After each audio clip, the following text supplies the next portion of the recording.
Hello student, welcome back to my YouTube channel Shubham lecturer में आपका बहुत बहुत स्वागत है। मैं नरेंद्र सर। आज केमिस्ट्री के कुछ मोस्ट इम्पॉर्टेंट क्वेश्चन जो आपके क्वेश्चन पेपर में आने वाले हैं या आने की संभावना है, ओके। तो आज हम इस वीडियो में उन टॉप क्वेश्चन को पढ़ेंगे जो आपके लिए बेहद खास हैं, बेहद इंपॉर्टेंट हैं, ओके। तो स्टूडेंट्स जाइएगा मत कहीं, वीडियो को पूरा देखिएगा। जो स्टूडेंट चैनल पर नए हैं चैनल को सब्सक्राइब कर लेंगे, लाइक और शेयर करना बिल्कुल भी मत भूलिएगा, ओके। तो आइए उन क्वेश्चन को पढ़ते हैं जो टॉप क्वेश्चन हैं आपके इस 2023 बोर्ड पेपर के लिए, ओके। जो स्टूडेंट्स 2023 बोर्ड का पेपर देने वाले हैं वो इस वीडियो को जरूर देखेंगे, ओके। चलिए देखते हैं क्वेश्चन। हमारा पहला क्वेश्चन देखिएगा। पहला ही क्वेश्चन है आपका एल्कोहल। ये चैप्टर एल्कोहल, फिनॉल और ईथर से लिया गया है, ठीक। जो आपको यहां पढ़ने हैं एल्कोहलों का अणुभार बढ़ने पर जल में इनकी विलेयता घटती है क्यों, ये आपको बताना है। क्या बताना है? एल्कोहल जो है जब अणुभार बढ़ता है तो जल में इनकी विलेयता कैसे घटती है, ये आपको क्लियर करना है, ठीक। तो उसका आंसर यहां दिया गया है, देखिएगा क्या है। जल में इनकी विलेयता घटती है क्योंकि एल्किल समूह जल विरोधी होते हैं। क्या होते हैं? ये जल विरोधी होते हैं। एल्किल समूह जो होते हैं, जैसे मान लीजिए CH3OH दिया गया है, ओके। तो जो एल्किल समूह होता है ROH ही तो होता है, ये देखिए ROH। तो ये जो एल्किल समूह है ये जल विरोधी होता है। क्या होता है? जल विरोधी, मतलब ये जल में जाना नहीं चाहता है या जल में घुलना नहीं चाहता है। लेकिन OH क्या है? जल रागी है, ठीक। अब देखिएगा क्या होता है। एल्किल समूह जल विरोधी होते हैं तथा जल में अम्लीय हैं। क्या है ये? जल में अम्लीय होते हैं, ठीक। निम्न एल्कोहलों में एल्किल समूह छोटा होता है तथा एल्कोहल का OH समूह अणु को जल में विलय बनाने में क्या होता है? प्रभावी रहता है। अगर कोई क्या नाम है एल्किल जो समूह होता है उसका अणुभार कम है, मान लीजिए CH3 है, OH है, तो इसका अणुभार कम हो जाएगा। अगर दिया गया है CH3CH2OH दे दिया गया, ध्यान दीजिएगा इस बात को, CH3CH2OH दिया गया है यदि, तो इसका अणुभार बढ़ गया, ठीक। तब क्या होगा? क्योंकि एल्किल समूह यहां क्या हो गया? प्रभावी हो गया, ठीक है। क्या हो गया? एल्किल समूह प्रभावी हो गया, क्योंकि हमें पहले से पता है एल्किल समूह जल विरागी होता है, ठीक। जल में अम्लीय होता है, जल को पसंद नहीं करता, ठीक। तो इसका अणुभार जैसे बढ़ा तो क्या हो जाएगा? ये जल में कम अम्लीय होगा। क्या हो जाएगा? कम अम्लीय होगा। लेकिन CH3OH में R जो है, ठीक, CH3 है, एल्किल समूह है, इसकी अणुभार कम है, इसलिए क्या होता है? जल में घुला रहता है, ठीक। आगे देखिएगा। जैसे जैसे एल्किल समूह का आकार बढ़ता जाता है, और जैसे जैसे एल्किल समूह का आकार बढ़ता जाता है वैसे वैसे उच्च अणुभार के एल्कोहलों में एल्किल समूह की जल में विरोधी प्रकृति OH समूह की जल स्नेही प्रकृति पर प्रभावी होती है। और जैसे जैसे इसकी मात्रा बढ़ती जाती है, ठीक। अभी मान लीजिए यहाँ CH3CH2 है और यही हो जाए CH3CH2CH2CH2OH हो जाए यदि, तो ये कितना घुल जाएगा? ये अप्रभावी हो जाएगा। किसकी अपेक्षा? एल्किल समूह की अपेक्षा ये अप्रभावी हो जाता है, इसलिए इसकी विलेयता कम हो जाती है या ना के बराबर होती है। इसलिए कहा जाता है जैसे जैसे एल्किल समूह की संख्या बढ़ती जाएगी या एल्कोहलों का उच्च अणुभार होगा तो जल में इसकी विलेयता कम हो जाती है। चलिए क्वेश्चन समझ में आया? चलिए बोलिए यस। चलिए आगे चलते हैं। नेक्स्ट देखिएगा। पावर एल्कोहल क्या है, इसका उपयोग क्या है, ठीक। क्या आता है? पावर एल्कोहल क्या है, इसका उपयोग क्या होता है? देखिएगा। परिशोधित स्प्रिट बेंजीन की उपस्थिति में पेट्रोल में मिश्रित हो जाती है। पेट्रोल प्लस औद्योगिक एल्कोहल और बेंजीन का मिश्रण मोटर ईंधन के रूप में प्रयुक्त किया जाता है। यह मिश्रण पावर एल्कोहल कहलाता है। क्या क्या होता है? पेट्रोल होता है और एल्कोहल को जब मिला देते हैं, ठीक, और बेंजीन का मिश्रण, कुछ बेंजीन मात्रा में इसमें मिला देते हैं। जैसे आप पेट्रोल डलाने जाएं पेट्रोल टंकी पर तो वहां रहता है एथेनॉल C2H5OH, ठीक। उसमें लिखा रहता है 10% C2H5OH मिश्रित है किसमें, एल्कोहल में। यह मोटर ईंधन के लिए प्रयोग किया जाता है, किसके लिए, मोटर ईंधन के लिए प्रयोग किया जाता है। तो क्या कह रहे हैं, परिशोधित स्प्रिट बेंजीन, जो परिशोधित बेंजीन होता है, प्लस पेट्रोल और एल्कोहल, जो औद्योगिक एल्कोहल हम प्राप्त करते हैं, उन दोनों के मिश्रण को हम क्या बोलते हैं, पावर एल्कोहल बोलते हैं। और इसका प्रयोग कहाँ करते हैं, मोटर ईंधन में करते हैं। ओके, चलिए आगे देखिएगा। नेक्स्ट, क्लीवेंस अपचयन को उदाहरण देते हुए समझाइए। क्या करना है, क्लीवेंस अपचयन को देखना है। ठीक, एल्डिहाइड या कीटोन का ZnHgHcl के द्वारा अपचयन कराने पर एल्कोहल बनते हैं, इसे ही क्लीवेंस अपचयन कहते हैं। देखिएगा रिएक्शन क्या है, क्लीवेंस अपचयन के रिएक्शन को देखते हैं। एल्डिहाइड या कीटोन का ZnHgHcl के द्वारा जब अपचयन कराते हैं, ठीक, और जो एल्केन बनता है वो क्या होता है, क्लीवेंस अपचयन होता है। देखिएगा रिएक्शन CH3CHO, ठीक, या अभी आप ऐसे रखिएगा RCHO, ये ठीक, RCHO का जब हम क्या करते हैं, Zn और Zn/Hg, ZnHgHg/HCl, ओके, क्रिया कराते हैं तो क्या बनता है, हमारा बनता है मेथेन। क्या बनेगा, मेथेन बनता है। ओके,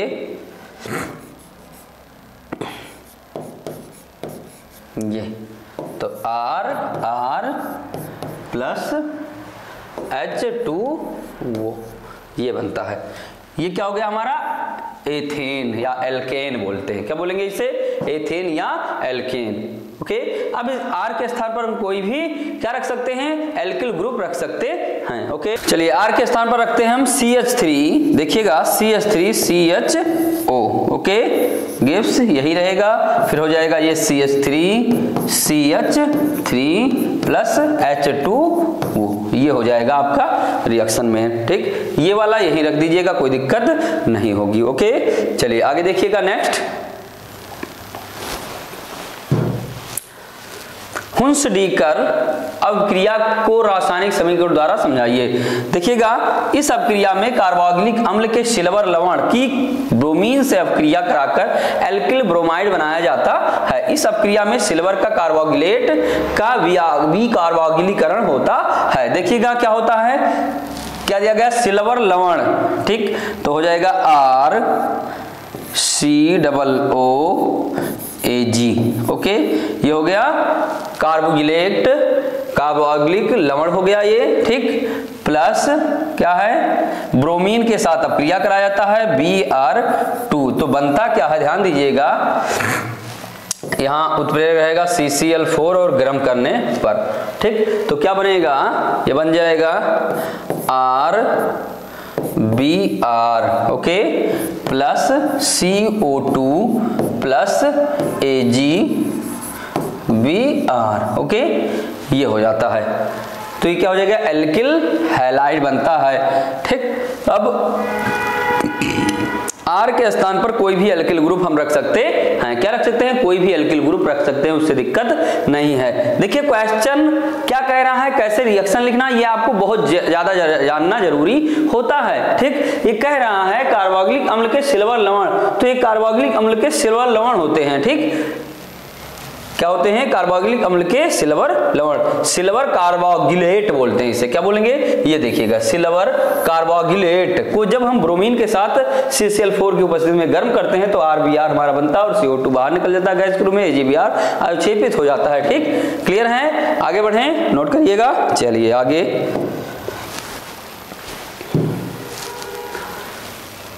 प्रयोगशाला में फॉर्मल्डिहाइड बनाने का वर्णन कीजिए। इसकी साधारण NaOH घोल तथा अमोनिया के साथ होने वाली अपक्रियाओं को समीकरण द्वारा समझाइए। ठीक, तो प्रयोगशाला में क्या है, प्रयोगशाला में फॉर्मल्डिहाइड बनाना, मेथिल अल्कोहल के उत्प्रेरित ऑक्सीकरण द्वारा प्रयोगशाला में फॉर्मल्डिहाइड बनाया जाता है। क्या होता है, मेथिल अल्कोहल के उत्प्रेरित ऑक्सीकरण द्वारा CH3OH, ये हो गया आपका मेथिल अल्कोहल। ओके, ऑक्सीकरण द्वारा बनाया जाता है। तो ये देखिएगा, ये PT उत्प्रेरक और 250 से 300 सेंटीग्रेड तापमान रहेगा। ओके, कितना? 250 से 300 सेंटीग्रेड तापमान रहेगा। Cu चूर्ण रहेगा। ओके, ये उत्प्रेरकीय इतना रहेगा, इतना उत्प्रेरक आपका रहेगा। ठीक, जब ये उत्प्रेरक रहेगा तब हम क्या बनता है? HCHO। क्या बनेगा? HCHO। ठीक, ये और ये क्लियर है, नोट करिए इसको। चलिए आगे चलते हैं। ये हमारा बन गया क्या? ये हमारा बन गया HCHO। ठीक, कुछ बच रहा हो तो निकाल दीजिए, इसमें से शायद पानी निकल रहा है तो पानी को बाहर निकाल दीजिए। ये ठीक, पानी को क्या करेंगे? बाहर निकाल दें। देखिए वो थोड़ा आप ढंग से बनाइएगा। वो देखिए ये H2O। ठीक, क्लियर है, आगे बढ़ें, इसको नोट कर लीजिए। चलिए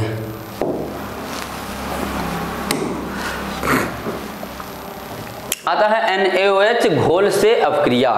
क्या होता है? फॉर्मल्डिहाइड की सोडियम हाइड्रोक्साइड के साथ विलयन से क्रिया करने पर मेथिल अल्कोहल और सोडियम फॉर्मेट बनता है। क्या बनेगा? देखिएगा, इस अपक्रिया को यहाँ लिखा जा रहा है क्योंकि इसमें जगह नहीं है। देखिए इसका रिएक्शन देखिएगा। पहला, सांद्र NaOH के साथ अपक्रिया, फॉर्मल्डिहाइड सोडियम हाइड्रोक्साइड के साथ सांद्र विलयन के साथ अपक्रिया करने पर मेथिल अल्कोहल और सोडियम फॉर्मेट बनाती है। तो हो जाएगा 2HCHO प्लस NaOH। ओके, देखिएगा गर्म करते हैं तो क्या बनता है हमारा? मेथिल अल्कोहल प्राप्त होता है ये। ठीक, और क्या प्राप्त होता है? प्लस HCOONA सोडियम फॉर्मेट प्राप्त होता है। ये था तो हमारा NaOH के साथ अपक्रिया। ठीक, नोट करिए इसको। दूसरा अपक्रिया क्या है? अमोनिया के साथ अपक्रिया, फॉर्मल्डिहाइड। हाँ, एक चीज और जान लीजिए, इसी अपक्रिया को कैनिजारो रिएक्शन भी कहते हैं। कैनिजारो अपक्रिया भी कहते हैं, ये जान लीजिएगा। अगर कैनिजारो अपक्रिया के नाम से आता है तो भी आप इसको क्या करेंगे? इसको लिखेंगे, यही अपक्रिया लिखेंगे। यदि कैनिजारो अपक्रिया के लिए आता है क्वेश्चन तो भी आप यही लिखोगे कि जब फॉर्मल्डिहाइड को NaOH के साथ गर्म करते हैं तो हमारा मेथिल अल्कोहल और सोडियम फॉर्मेट प्राप्त होता है। यह अपक्रिया कैनिजारो अपक्रिया कहलाती है। क्लियर है, चलिए आगे बढ़ते हैं। दूसरा रिएक्शन क्या है?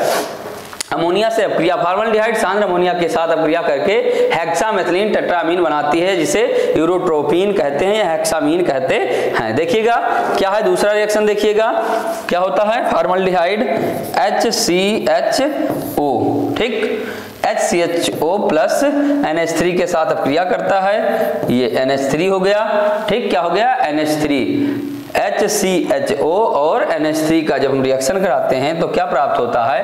हेक्सामेथिलीन, ये CH2 का 6 और N टेट्राएमीन।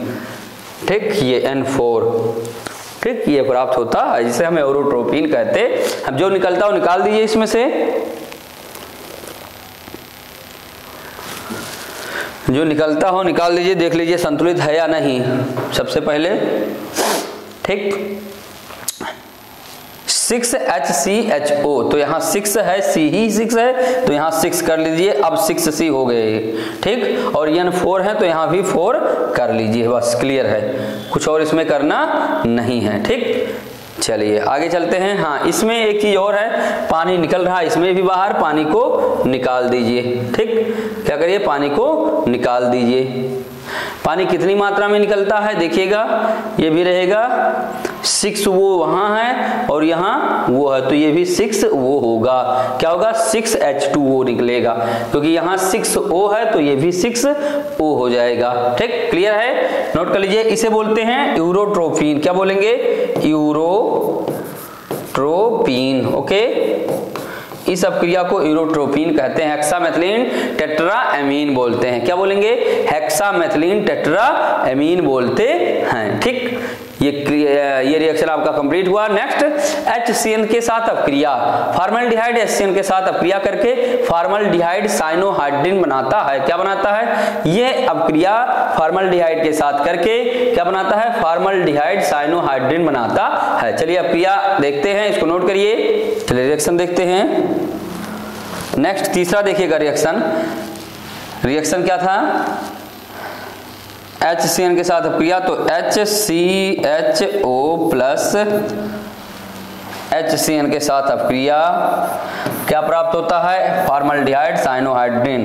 तो HCHOH और CN, ये हो गया फॉर्मल्डिहाइड साइनोहाइड्रिन बनता है। ठीक, नोट करिए रिएक्शन। ये तीनों रिएक्शन आपके बोर्ड पेपर के लिए बहुत ही इंपॉर्टेंट है, ये चीज आप ध्यान रखिएगा। क्यों इंपॉर्टेंट? क्योंकि ये रिएक्शन जो है, ये पहला तो ये कैनिजारो अपक्रिया के रूप में आता है, दूसरा आता है क्या? यूरोट्रोपिन बनाने की विधि बताइए। ठीक, ये दोनों तो बहुत ही इंपॉर्टेंट हैं। क्या है ये दोनों रिएक्शन आपके लिए बहुत ही इंपॉर्टेंट रिएक्शन होते हैं। ठीक, क्या है? बहुत ही इंपॉर्टेंट रिएक्शन होते हैं। एक तो कैनिजारो अपक्रिया है, दूसरा यूरोट्रोपिन। यूरोट्रोपिन का कभी कभी उपयोग भी आ जाता है। ठीक, क्लियर है? और ये क्या बनता है? Formaldehyde cyanohydrin. इसका नाम क्या है? फॉर्मल्डिहाइड साइनोहाइड्रिन इसका नाम है। तो ये था आपका फॉर्मल्डिहाइड बनाने की विधि और इसके रासायनिक गुण। ठीक, क्लियर है? क्या है? फॉर्मल्डिहाइड बनाने की विधि और इसके रासायनिक गुण दोनों क्लियर हो गए हैं। चलिए आगे बढ़ते हैं, रिएक्शन को देखते हैं हम। नेक्स्ट क्वेश्चन देखिएगा, एथिल एमीन क्षारीय प्रकृति प्रदर्शित करता है, क्यों? स्पष्ट कीजिए। देखिएगा इसमें क्या है, नाइट्रोजन परमाणु पर एकाकी इलेक्ट्रॉन युग्म पाए जाते हैं। एकाकी का मतलब लोन पेयर पाए जाते हैं। जो नाइट्रोजन परमाणु होता है, आप देखे होंगे जब NH3 है, ये NH3, ठीक, तो यहाँ एक इलेक्ट्रॉन एकाकी इलेक्ट्रॉन युग्म पाया जाता है। क्या पाया जाता है? एक इलेक्ट्रॉन एकाकी युग्म पाया जाता है, लोन पेयर के रूप में प्रेजेंट होता है। ठीक, एथिल एमीन अन्य एमीनों की तरह क्षारीय प्रकृति प्रदर्शित करता है, तो क्या हो जाएगा? CH3NH2। ये क्या हो गया? NH2। ये क्या हो गया?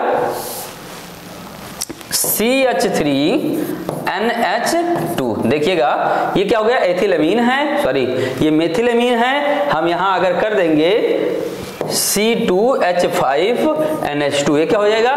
एथिल एमीन हो जाता है। तो क्या कह रहे हैं? एथिल एमीन अन्य एमीनों की तरह क्षारीय प्रकृति प्रदर्शित करती है। ये एक दुर्बल एकाकी क्षारक का व्यवहार प्रदर्शित करती है। ठीक, क्योंकि इसमें एक इलेक्ट्रॉन जो है वो क्या पाए जाते हैं? लोन पेयर के रूप में उपस्थित होता है, इसलिए क्या होता है? क्या क्षारीय प्रकृति प्रदर्शित करता है। चलिए आगे बढ़िए, नोट कर लीजिए। चलिए नेक्स्ट देखते हैं क्वेश्चन। एथिल एमीन की पहचान करने वाला एक रासायनिक परीक्षण लिखिए। देखिएगा रासायनिक परीक्षण आपको लिखना है। हम एथिल एमीन जब क्वेश्चन पढ़ा रहे थे, जब चैप्टर पढ़ा रहे थे, तो वहां आपको एथिल एमीन का परीक्षण भी बताया गया था। ठीक, एक बार फिर से आए तो देख लीजिए, C2H5NH2 okay plus CHCl3 plus alcoholic KOH। ठीक, जब इसको हम गर्म करते हैं, ठीक, तो तीव्र दुर्गंध युक्त पदार्थ एथिल आइसोसाइनाइड बनता है। यदि बदबूदार आइसोसाइनाइड कैसे बनेगा? देखिएगा क्या हो जाएगा, ये CH3 C2H5 okay NC plus KCl plus H2 वो ये बनता है। ठीक, अब संतुलित नहीं है तो संतुलित कर लीजिए, यहाँ 3KOH कर लीजिए, 3KCl, यहाँ 3H2 वो कर दीजिए। ये क्या हो जाता है? Ethyl isocyanide. इसका नाम क्या है? Ethyl isocyanide. क्या नाम है इसका? C2H5NC का नाम है एथिल आइसोसाइनाइड। देखिएगा रिएक्शन देख लीजिए। C2H5NH2 प्लस CHCl3 क्लोरोफॉर्म हो गया, प्लस एल्कोहलिक KOH है। ये क्या है? एल्कोहलिक KOH है। फिर हमारा क्या बनता है? एथिल आइसोसाइनाइड बनता है। 3KCl बाहर निकल जाता है, 3H2 बाहर निकल जाता है। नोट करिए रिएक्शन को, आगे बढ़े। चलिए नेक्स्ट क्वेश्चन।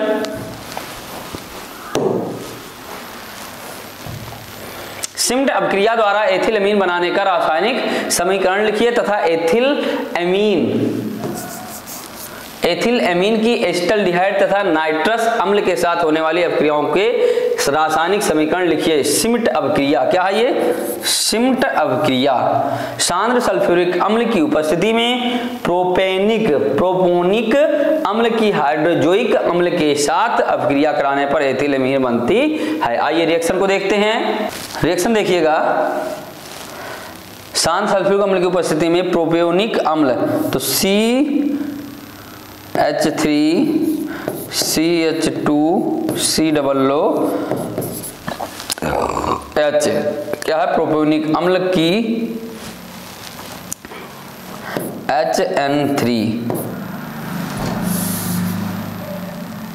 HN3 हाइड्रोजोइक अम्ल है ये, ठीक। क्या है? हाइड्रोजोइक अम्ल। तो इसका हम रिएक्शन कराते हैं किसकी उपस्थिति में? H2SO4 की उपस्थिति में जब इसका रिएक्शन कराया जाता है, ध्यान दीजिएगा, प्रोपेनोइक अम्ल को हाइड्रोजोइक अम्ल के साथ रिएक्शन कराते हैं H2SO4 उपस्थिति की सांद्र H2SO4 की उपस्थिति में, तो क्या बनता है ये? अभिक्रिया एथिलएमीन बनता है। तो ये हो जाएगा C2H5NH2 plus CO2 plus N2 बाहर निकल जाता है, ठीक। रिएक्शन को नोट कर लीजिए, रिएक्शन को लिख लीजिए, ठीक। बहुत ही इंपॉर्टेंट अभिक्रिया है। इस चैप्टर जो आज का वीडियो है, आज का सेशन है, इसमें सिमिट अभिक्रिया, कैनिजारो अभिक्रिया बहुत ही महत्वपूर्ण मायने रखते हैं और एल्कोहलों का उच्च अणुभार बढ़ने के साथ जल में विलेयता घटती है। ये भी बहुत इंपॉर्टेंट क्वेश्चन है, आप एकदम नोट कर लीजिए इस क्वेश्चन को। आने वाले क्वेश्चन है, मिस मत करिएगा, क्लास को लास्ट तक देखिएगा जरूर, ओके। तो नोट करिए रिएक्शन को। तो ये हो जाता है क्या? एथिलएमीन। इसे क्या बोलते हैं? नोट कर लीजिए इसको, एथिलएमीन, ओके। एथिलएमीन। एक चीज और इसमें कह रहा है, देखिएगा, ये एथिलएमीन, ओके। एस्टल्डिहाइड तथा नाइट्रस अम्ल के साथ होने वाली अभिक्रियाओं के रासायनिक समीकरण भी लिखना है। तो उस रासायनिक समीकरण को भी हम लिख देते हैं। चलिए रिएक्शन लिख लीजिए। CH3CHO प्लस C2H5NH2, तो क्या बनता है? देखिएगा, CH3CHNC2H5 प्लस H2O, ठीक। ये बन जाता है। इसका नाम क्या होगा? एथिलीडोन,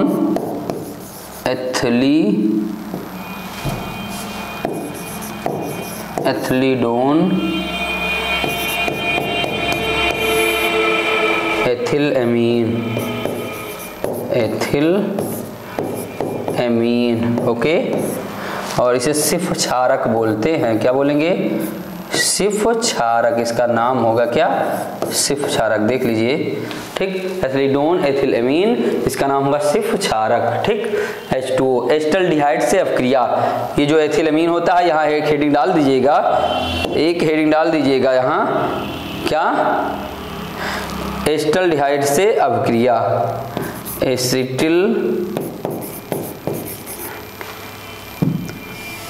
एसिटिल्डिहाइड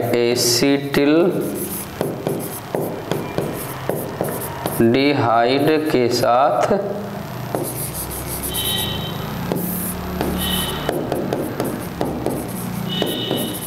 अभिक्रिया, ओके। एक रिएक्शन इसको जरूर डाल दीजिएगा। ये पूछ रहे हैं नाइट्रस अम्ल के साथ होने वाले अभिक्रियाओं के रासायनिक समीकरण भी लिखिए।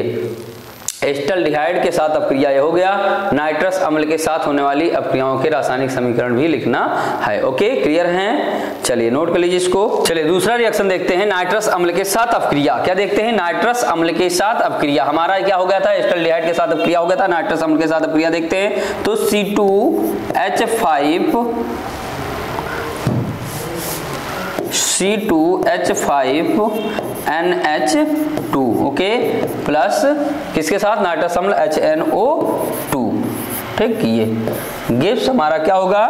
क्या बनता है? हमारा बन जाएगा ethyl alcohol plus N2 plus H2O, okay. ये ये हमारा क्या बन जाता है, एथिल अल्कोहल बन जाता है। जब हम एथिल अमीन की क्रिया HNO2 नाइट्रस अम्ल के साथ कराते हैं तो हमारा क्या बन जाता है, C2H5OH plus N2 plus H2O बाहर निकल जाता है। तो स्टूडेंट्स देखिएगा, यह भी खास रिएक्शन है, खास इंपॉर्टेंट रिएक्शंस हैं, क्वेश्चंस हैं जो आपको बेहद जरूरी है पढ़ने के लिए, जो बोर्ड एग्जाम के लिए बहुत ही इंपॉर्टेंट है। ओके स्टूडेंट्स, चलिए मिलते हैं अगले वीडियो में ऐसे ही कुछ मोस्ट इंपॉर्टेंट क्वेश्चन के साथ। जाइएगा मत। ओके, जो चैनल पर नए स्टूडेंट्स हैं चैनल को सब्सक्राइब कर लेंगे और लाइक और शेयर करना बिल्कुल भी मत भूलिएगा। स्टूडेंट्स मिलते हैं नेक्स्ट वीडियो में, तब तक के लिए आप अच्छे से पढ़िए, स्वस्थ रहिए, मस्त रहिए। Okay, that's all, thank you.